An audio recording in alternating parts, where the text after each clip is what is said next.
Ben Fazıl Serhat Şahin. Bu videoda sizlere dünya çapında birçok festivalden katılım alan ve ödüllerle dönen kısa filmimiz Not'u nasıl neredeyse sıfır bütçeyle çektiğimizi anlatacağım.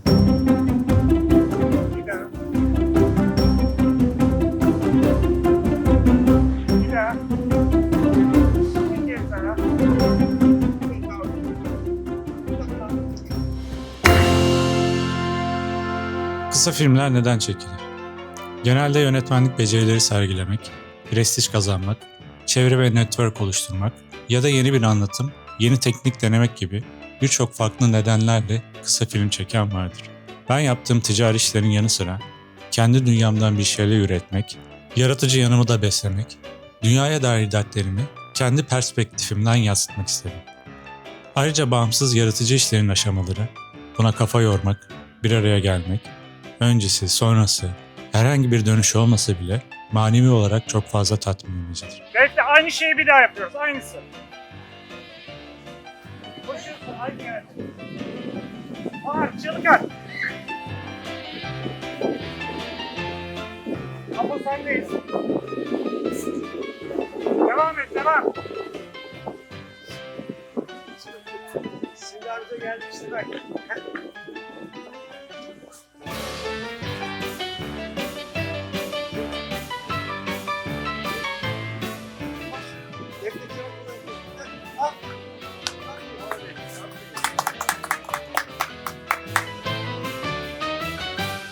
Benim filmde irdelemek istediğim mesele, toplum içinde ne kadar kendimiz olabildiğimiz, ne kadar özgün düşünceler geliştirebildiğimiz, çevreden ne kadar etkilendiğimizi ya da bazı genel geçer kanılara kapılarak mahallede, ailede, iş yerinde farkında olmadan nasıl yönlendirildiğimizi irdelemekti.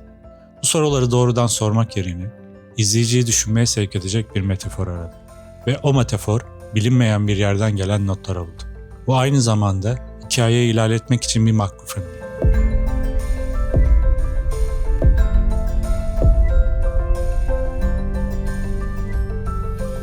Senaryo aşamasında iki şeye dikkat ettim. Hikaye güçlü ve düşündürücü olmalıydı. Ama aynı zamanda eldeki imkanlarla çekilebilir olmalıydı.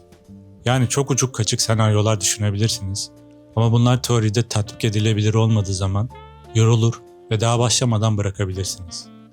Bu yüzden benim için projeye başlamak ve bitirmek, sonunda da elle tutulur bir film çıkarmak öncelikliydi. Bu yüzden sahneleri yazarken sürekli şunu sordum. Bu sahneyi en sade, en etkili ve en ucuz şekilde nasıl çekerim? Biraz dar olabilir sana ha. Evet ya. Altı şişhanesi kapalı. O inmiyor mu daha ya? Geliyor. Abi çok küçük.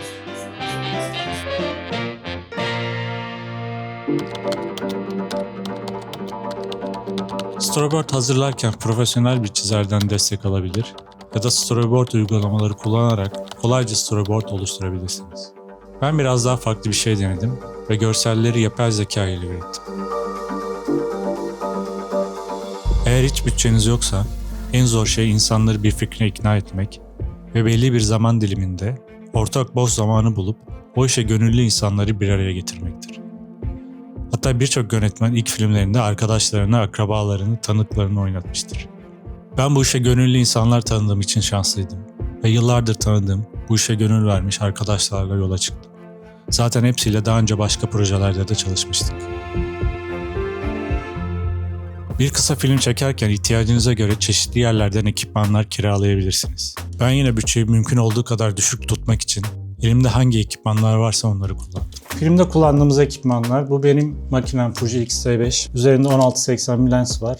4 f-stop diyafram açıklığı var. Bu da size çok sinematik görüntüler vermiyor. Fazla alan derinliği yapamıyorsunuz. Ayrıca full fren bir makine olmadığı için büyük sinema perdelerinde bir handikap olabiliyor. Kullandığımız ışıklar Godox'un 60'lık ışığı. Bu da çok büyük alanları aydınlatmak için iyi değil, daha küçük alanlar için. Stabilizasyon için DJI RS3 mini gimbal'ımız var. Pratik bir alet. Ancak yine Fuji X-T5 ile çok uyumlu çalışmıyor. Aktif tracking özelliği olmadığı için bu da bazı sıkıntılar yaşatabiliyor çekim için. Sis için de şöyle bir ürün kullandık. Ürünler için başarılı yine küçük alanlarda, ancak büyük alanları sislemek istiyorsanız çok da başarılı bir alet değil. Şöyle bir sisi var.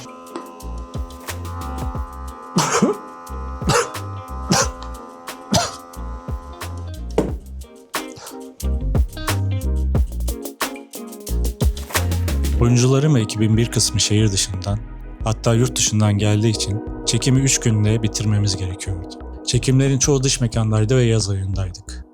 Daha sinematik görüntüler elde etmek için altın saatler denilen gün batımına yakın saatlerde çekim yapmalısınız. Biz de bu altın saatleri kullanmak istedik. Bu yüzden her gün saat 4 ve 8 arasında günde sadece 4 saatlik bir çekim zamanımız vardı. Ayrıca çekim için hesaplama yaparken öngörülemeyen durumlar için de pay bırakmanız gerekir. Çekim planınızın dışında yaşadığınız olumsuz bir olay sizi paniğe ve strese sokacaktır. Kurgu aşaması her zaman ayrı bir hikayedir. Kurguya oturana kadar filmden asla emin olamazsınız. Hem kısıtlı imkanlardan dolayı hem de çekim öncesi plan yaptığımızdan dolayı elimizde fazla sahne tekrarı, birçok değişik açı yoktu. Bu da kurguyu hem daha kolay hem de daha zor hale getirir.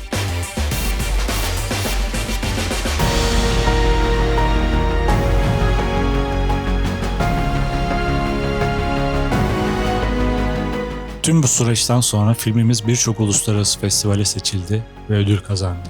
Bu bize şunu gösterdi. Bütçeniz olmasa da iyi bir fikriniz ve doğru bir planınız varsa insanlar bunu fark ediyor.